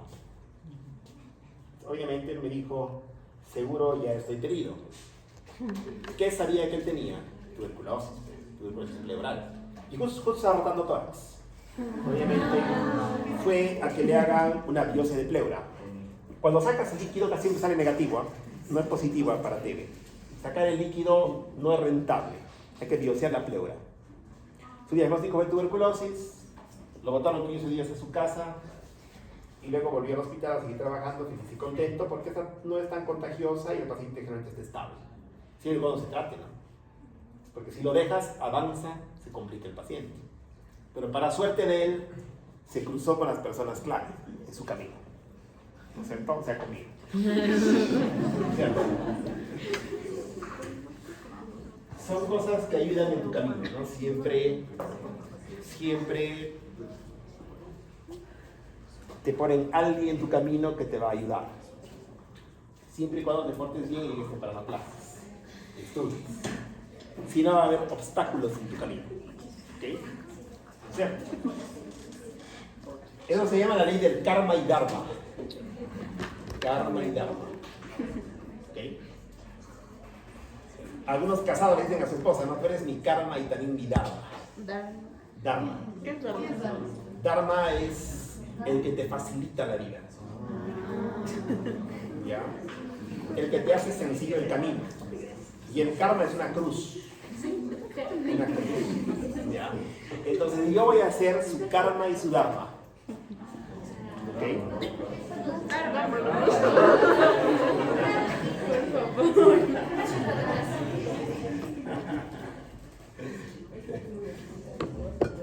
Van a tener que aprender lo básico de radiología, ¿no? Radiología básica. Preguntadme, ¿qué me quieren preguntar? ¿Algo sobre el karma o sobre el dharma? ¿O sobre nada?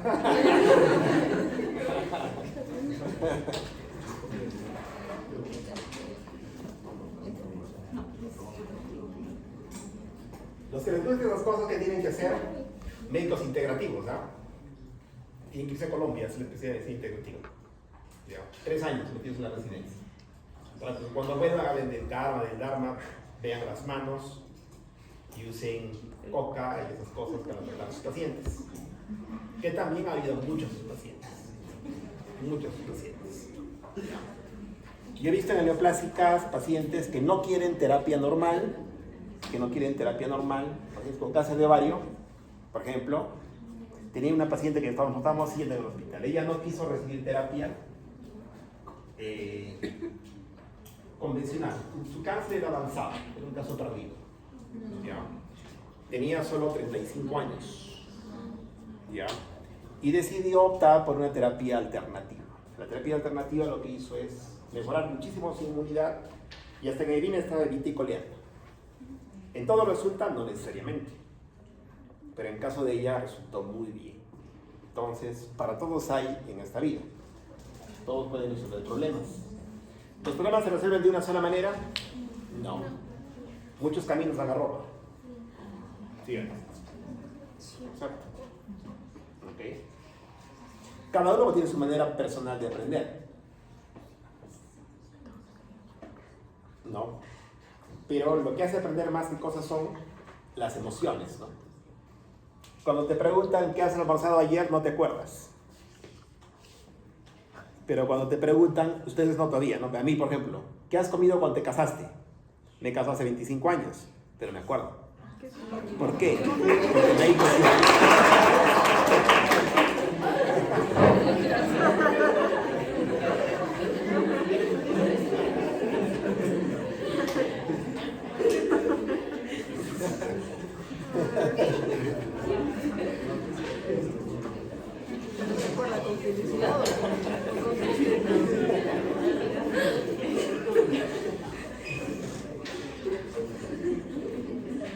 listo, entonces este paciente tiene que pasar el CUI.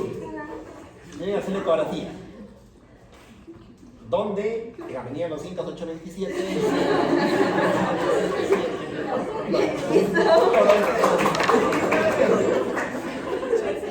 Tercer piso. Y así me preguntaba en el examen eso a los alumnos, ¿no? Ecografía, ¿dónde? Repita, por favor. Repita, por favor. Cuando hacía calificar a mi hija los exámenes, se reía, papá. Ha respondido bien tus alumnos, ¿ah? Avenida Los Incas, 827, edificio Torre Empresarial Los Incas, oficina 307. Listo. Me vean los chicos. Ella se reía, ¿no? Papá, ¿por qué preguntas a tus alumnos? Es parte de ella, le digo. Algún día me entenderás. Cuando el paciente está echado, ¿por qué es que está echado este paciente? Bueno, no fácil, no se llena de tubos. Y aparte, este arco pasar será, digamos, el 7, así, no creo que sea avanzado, ¿no? Mira, toda esta parte está blanca. todo está blanco, todo esto está blanco, pero se ven los vasos. ¿No? Se ven los vasos, ¿no? No se ve broncograma, se ven vasos. ¿Qué significa? Si al paciente lo paro, si estuviera separado, acá debería un derrame así. Pero como lo echan al paciente, está así, el derrame así se desparrama. Obviamente, pensar eso en este caso es lo menos probable, ¿no? Eso lo piensa un radiólogo, o sea, esto es para un médico experimentado. O sea, en prima no iba a pensar eso, ¿no? Pero uno cuando analiza, ¿por qué se ve todo blanco? Y aparte se ven a través de ellos los vasos. Si hubiera neumonía no se verían los vasos, si hubiera neumonía habría broncograma medio. Entonces, imposibilidad es que haya un derrame. Obviamente el radiólogo te va a decir, ¿qué te va a decir el radiólogo concretamente? Cuando lee el acaso tiene mucha patología pulmonar, ¿qué hay en acaso? Abraham Chalco. ¿Qué hay en acaso? Ya. Cardioopacidad en el borde inferior izquierdo del pulmón. Un síntoma Ya. básicamente. Perfecto. Concretamente, doctor, no veo el diafragma. No veo el diafragma. Es todo lo que tengo que decir. Y si no veo el diafragma, ¿qué significa? Que algo de la misma densidad está apoyado en él. El radiólogo cuando ve esta imagen, ¿qué va a decir? Pase del cuello, hay que pasar el cuello. Ecografía. En este caso, ¿dónde? En la UCI. No pide ni consultar a este paciente. Está grave. ¿Dónde? En la UCI. Tengo que ir para mi equipo. No puede ir este paciente al servicio de rayos. Está grave. No hay que pasar el cuello en UCI. ¿De acuerdo?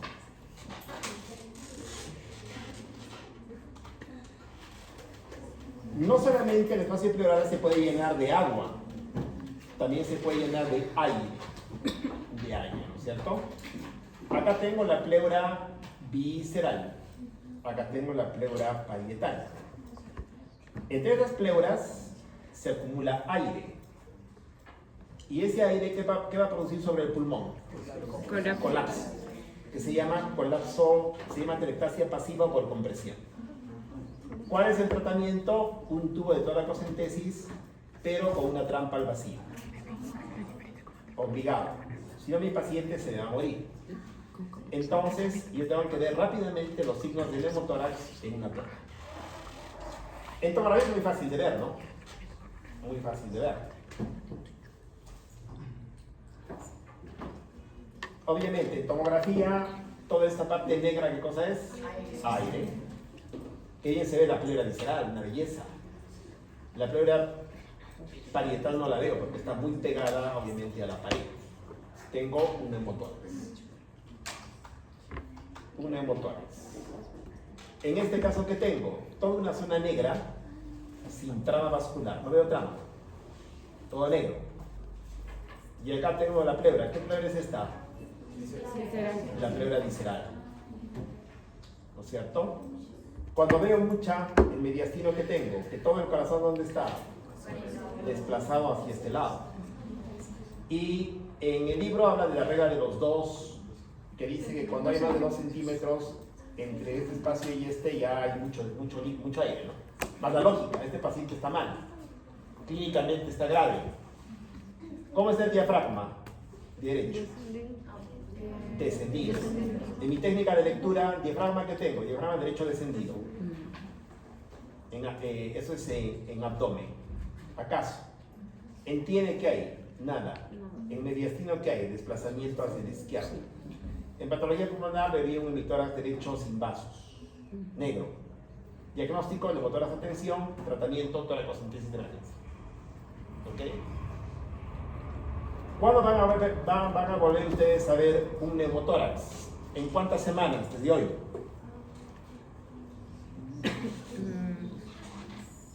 Jonathan Farfán, ¿cuándo va a volver a ver un neumotórax? Luego debería. ¿En cuántos días más? Respire profundo, piense, que veo que piensa una pregunta, alucine y respondan a esa pregunta capciosa.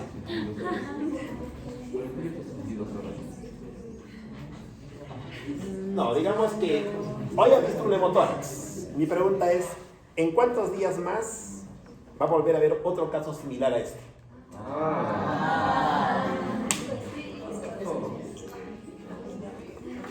Todos los días veré yo, pero tú no. ¿Cuándo arrancan? Sí. ¿Cuándo vas a ver? El 15 de marzo y mi examen. Listo. Bueno, sí,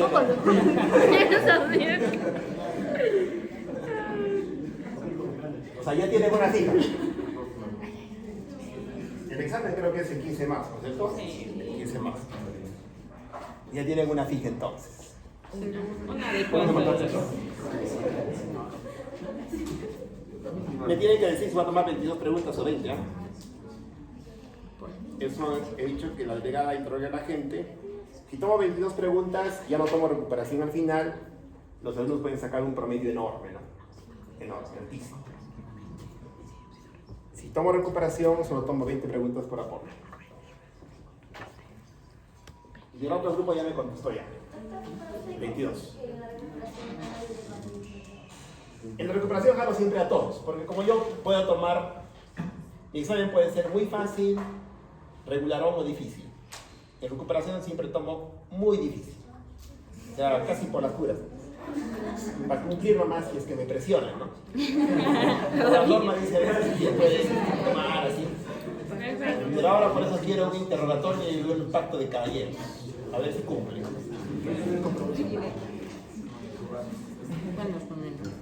¿Qué pasa cuando veo esta línea? Nivel hidroaéreo. El signo de la botella. Significa que hay aire y agua. Simple y sencillamente esto se llama hidroneumotórax. Que hay aire y agua. El espacio pleural puede llenarse de aire y agua, pero generalmente es un derrame que cuando le metes aguja se convierte en hidroneumo, que tú lo has convertido. Generalmente en estado natural solamente es hidro nomás, a no ser que sea por trauma. En los traumatismos, cuando tienes por ejemplo, un paciente viene accidentado, que ha chocado un carro, tiene fractura de costilla y puede hacer un hemotórax, pero también hace un neumo, porque la costilla rota va a romper la pleura y el aire se va a meter, el aire va a entrar. ¿Ok?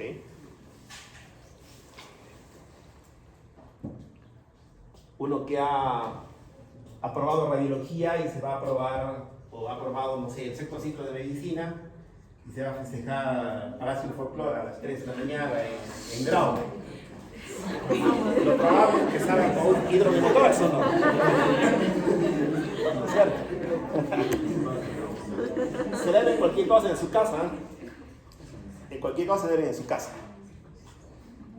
No vayan a sitios peligrosos. Bueno, vayan, pero de día. De 8 de la mañana a 12 del día, ¿no? Pero ya desde las 12 de la noche hasta las 3 de la mañana, como decía el maestro, todos los gatos son pardos. ¿Qué significa? Que ya de noche las cosas son peligrosas y dudosas. O sea, te ven y ya no saben quién eres. ¿Ya? Así que eso se llama, de noche todos los gatos son pardos. O sea, que las cosas son peligrosas. ¿Ok? Doctora, una pregunta. ¿Un hidroneumotórax se puede hacer por una negligencia médica? ¿De alguien Generalmente sí. Pero no es tanto negligencia. Ya, simplemente es iatrogenia. ¿Ya? ¿Por qué? Porque, digamos, tú vas a drenar un derrame. Ya vas a drenar un derrame. Pero cuando metes una aguja o la sacas, puede entrar un poco de aire. ¿Ya? Ahora, cuando nosotros biopsiamos un pulmón, por ejemplo, tenemos una masa en el pulmón y nosotros vamos a entrar con una aguja. ¿Ya? Cuando nosotros biopsiamos el pulmón, sabemos que vamos a producir un neumotórax. Casi siempre. Pero hacer ese neumotórax justifica el hecho de diagnosticar un paciente que probablemente pueda mejorar por esa biopsia. Yo calculo. Sí, yo ya sé lo que va a pasar. ¿Ya? Y a sabiendas de eso, entro, digamos, también teniendo las cautelas necesarias. O sea, ¿qué voy a hacer después de esa cosa que voy a hacer? Por eso es importante que sepan lo que va a pasar con tu paciente. Yo no puedo abrazar a cara de Dios, no. Yo sé las cosas que pueden haber y estoy preparado para manejar esas complicaciones. ¿Ok? Estoy preparado para eso.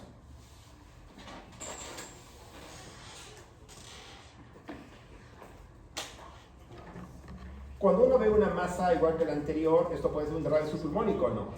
Sí, ¿no es cierto? Pero la clave, cuando uno detiene, es ver que no haya lesión en las costillas. Acá probablemente no puedo ver en la placa, dudoso, porque es 1895, ¿no? 1895. Cuando Röntgen descubre los rayos X. O sea, veo entre sombras algo, como una masa. Pero cuando hago tomografía, en 2025, ¿qué tengo? Miren acá la costilla, una costilla normal. ¿Ok? Una costilla normal.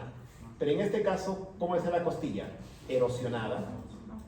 O sea, hay una masa que ha nacido de la costilla y ha crecido para empujar la pleura parietal. Y me ha producido una masa. Que en placa yo podría confundir tranquilamente con un derrame loculado o algo así. ¿Qué significa? Que siempre que veo una masa, hemos dicho, masa es igual a tomografía. M es igual a T en radiología. ¿Ya? Para que se acuerden, ¿ya? M es igual a T en tomografía. Toda masa, esté en el hígado, esté en el cerebro, esté en la nariz o donde sea, necesita tomografía. M es igual a T. ¿Ok? Bien. ¿Esta parte es parte de esto o no? Debe ser que sí. Listo.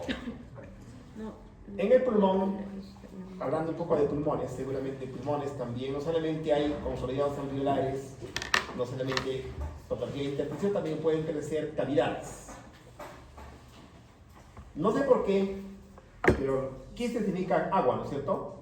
Pero no sé por qué las imágenes radiolúcidas con pared fina de menos de 1 centímetro también se llaman quistes, ¿ah? O sea, este es un quiste.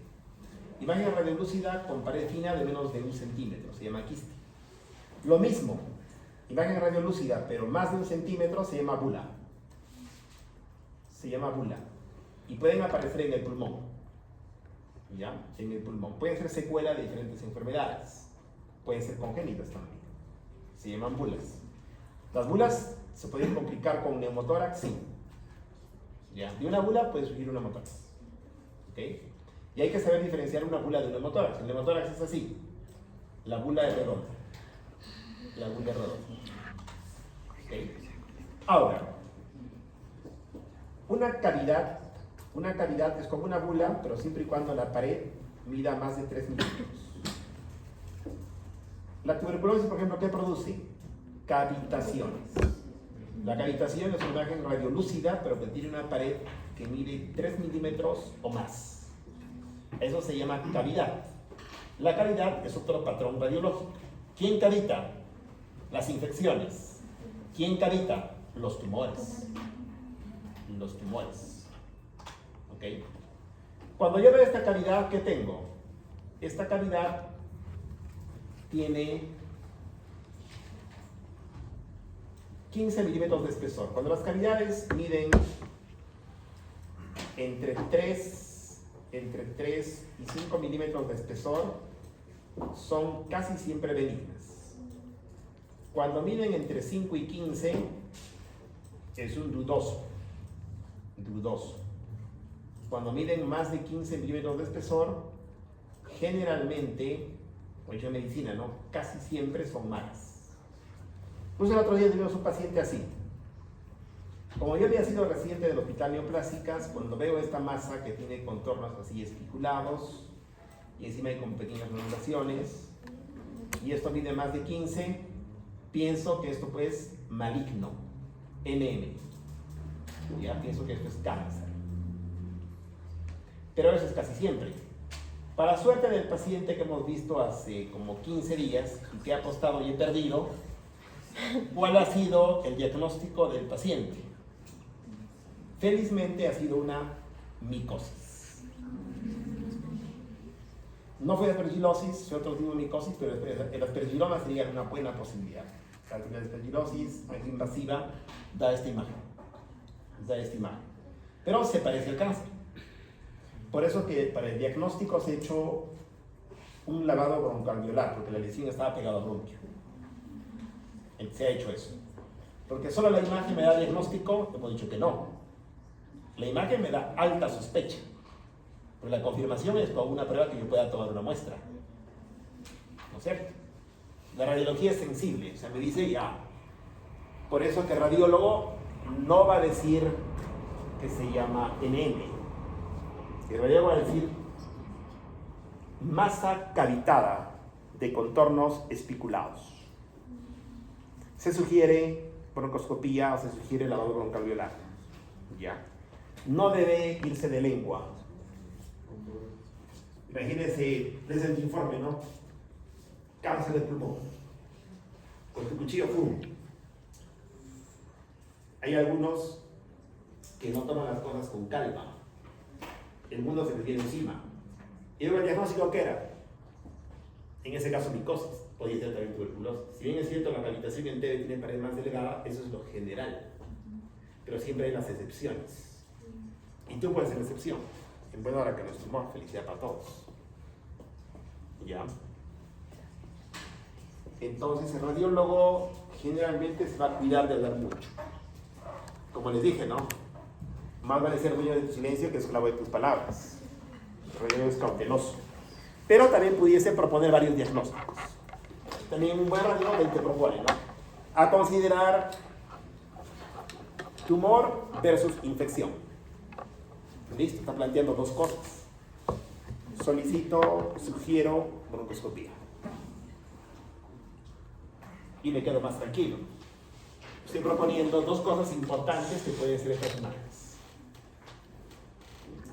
Justamente acá tengo otra cavidad de pared más fina con una bola de hongos dentro que se llama aspergilloma. Generalmente los pacientes, ¿qué hay que hacer en estos pacientes? Hay que sacar todo un lobo. No cura esto generalmente. Y estos micetomas o aspergillomas asientan sobre cavidades preexistentes. Generalmente las cavidades, en nuestro Perú, ¿quién tiene la culpa de las cavidades? Tuberculosis. Y luego te rematas con una aspergillosis encima. ¿Ya? ¿Por qué se están dando ese tipo de cosas? Justamente los humanos estamos invadiendo mucho la naturaleza. ¿Cierto? Te metes así que no debes. ¿Alguien que está solo en Cusco, tranquilo y en paz tendrá esto? Imposible, jamás. Todos son pacientes que se han metido abandonados, están metidos en sitios, cosas que no se deben. La fiesta ha terminado, podemos ir en paz. Amén.